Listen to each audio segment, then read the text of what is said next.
continuing on from part 2 of my story, here's part 3. I was up to moving in with my new partner. And so that was in July 2019. And I was in the middle of family law, had been for 3 years, and it was pretty shit. Lucky for me, my new partner was very helpful in helping me because my lawyer wasn't very good, and as it turns out, my barrister was even worse. Anywho, so I moved in with my new partner, and at the same time, I was slapped with a subpoena, and I was in the middle. So I was in family law court, and I was also now in Supreme Court, and that had to do with my ex-husband's previous business partner, who was suing him, both him and I. Now, the reason he was suing him because he wanted his money back, basically. And my ex-husband supposedly told him that I had all the money, which was hilarious in hindsight, because I hadn't even been paid out in family law, in family settlement, and he was living in our matrimonial home, and I had been renting and had no money, and now I was living with my new partner, and so he tells him that I have all the money, and then I become part of the lawsuit. And basically we were being sued, or I was being sued for stealing money from the company. And I couldn't prove anything because my ex-husband had all the paperwork, and he was not participating in the court matter. He was just not turning up.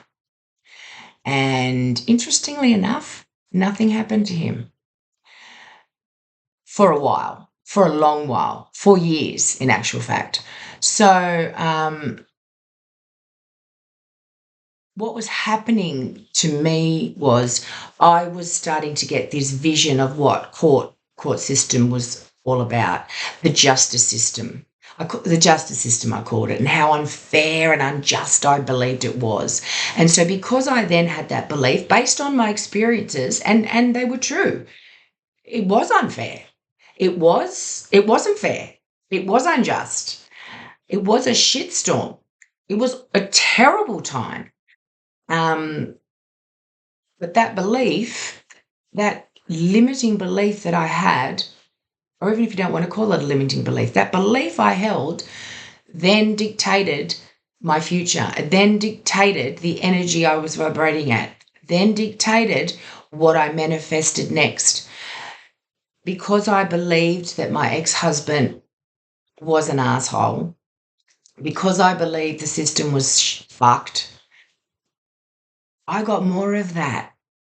And I also started to make myself very sick because this negative thinking created negativity in my body. And then my partner had this neighbour and he lived on a 600 square metre block, and the houses were really close together. And you could see in other people's windows and hear them talking. And our bedroom was at the back of the house, and he had this neighbour who loved his leaf blower, and he had like a brain injury from a car accident when he was 20, and he was about our age at the time, in his 50s or late 40s, and we would have been then, or I was. Anyway, he used to use his leaf blower every morning and every afternoon, and my partner had grown bamboo at the back of his property to provide a privacy screen. And, of course, it dropped a whole heap of bamboo leaves into the neighbour's property, and he hated it because he was obsessive compulsive, according to his wife. And so that's why he was blowing the leaves all the time. Fair enough. But he wanted us to cut down the tree. So he decided in his mind that if I make a whole lot of noise and piss these people off, they will cut the trees down. So he used his leaf blower at 7 o'clock on Saturday and Sunday mornings, and he used to be outside on Saturday afternoons at 8 o'clock. He followed the council rules. So he pulled out the leaf blower and didn't finish until 8 o'clock at night. And then he'd say, as he was packing it away, he'd yell out at the top of his voice, 7 o'clock tomorrow morning, fuckers. 7 o'clock Sunday morning, fuckers. And I mean, I can laugh about it now, but I was so angry at the time. I was so angry. And what was happening was the anger was manifesting physically within me, that I didn't realize it, but the rosacea on my face was so out of control. My face was so red and raw. And now we're at 2020 and we're in COVID lockdown, and I'm in 2 court matters, and there's this stupid neighbour who we're complaining to the council, and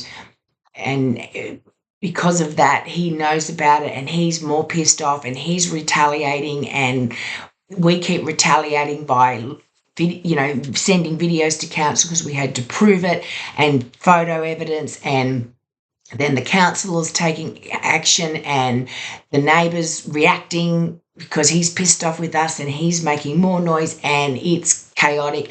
And it's so bad now that I'm not even going to work. I can't even go to work anymore as a school teacher. I can't handle going to work. I'm not sleeping,